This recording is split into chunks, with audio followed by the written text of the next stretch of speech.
Hi there, it's Dan Wampler, and before we get started, I'd like to start off with a little commercial.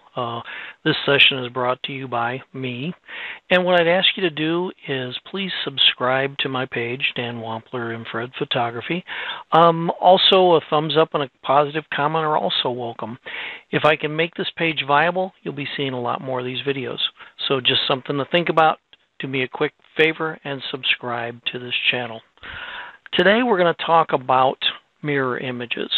Now, a mirror image, if you're not familiar with it, is a simple process where you take an image, you decide where you're going to crop it, you flip the image over, and you put the two halves together to create a very unusual, surrealistic world.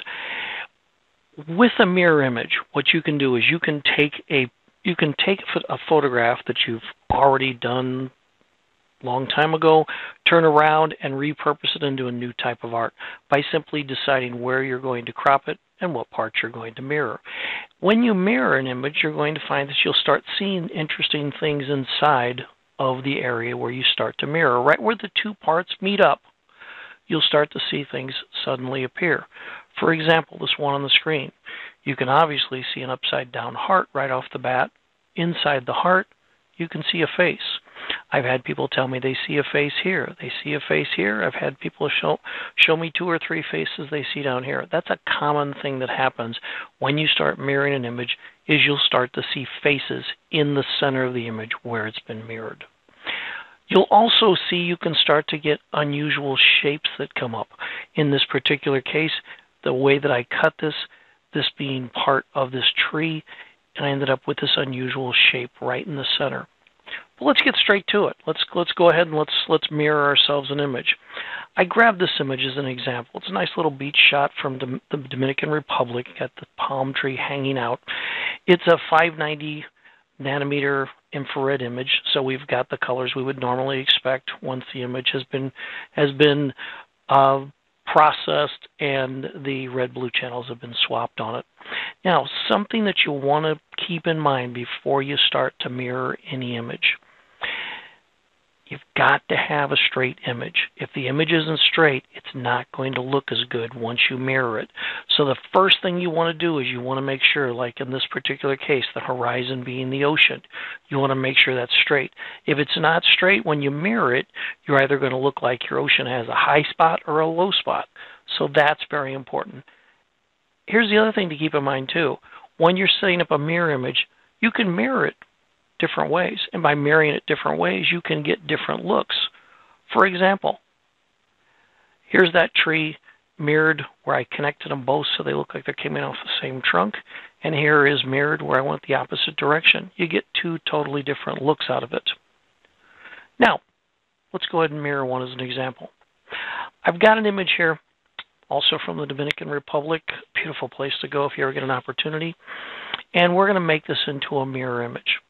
So what I've got to do is I've got to decide where I want to cut this. That's going to make the biggest difference in how your mirror image turns out. And just so you know, if you go the first time and you go to try this and it doesn't work perfectly, step back, try a different crop. Because the difference in the crop will make a difference in how the image looks.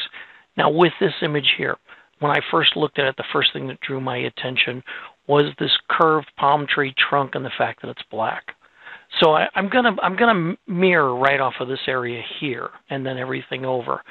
So I'm going to grab myself a rectangular marquee tool, and I'm going to decide what point do I want to mirror it, because I want the palm tree to still have a base coming out of the ground. So I'm going to go in here and I'm going to set me up right about there. Then I'm going to go in to edit and I'm going to copy that. I'm going to go into image and I'm going to crop that. Next, I'm going to go to canvas size, and I'm going to switch from pixels to inches because it's a little easier. And I'm going to decide where it says anchor, which way I want to put that. And I want to put everything to the right. So I'm going to look at the width on this image. It's 16.143. So I'm going to turn around. I'm going to say double 16 is 32. Add a little bit on there, 33.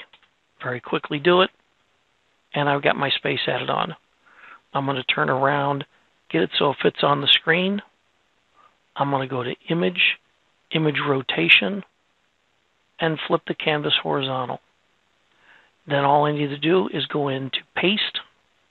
I'm going to paste it in, and then I'm simply going to line the image up so the two pieces meet. And some people will find they need to zoom in to do this. If you need to zoom in, then go ahead and zoom in. Once you get the two pieces together the way you want it, you simply go Layer, Merge Visible, grab yourself a marquee tool again, crop out that white part that you don't need, and there you have it. There's your mirrored image. Now from here you'd still want to do some post-production on this because I can see a few other things I would want to do, but that's the basic guidelines for doing a mirror image. So here's the thing. Give it a try. Go back, grab some images you haven't looked at in a while, something you've shot a while back, and start doing it. Other thing to put in your mind. Next time you're out shooting a landscape, start looking for shapes. Start looking for things that you could turn around and go, well, if I cut that there and I doubled it over, it would look like this.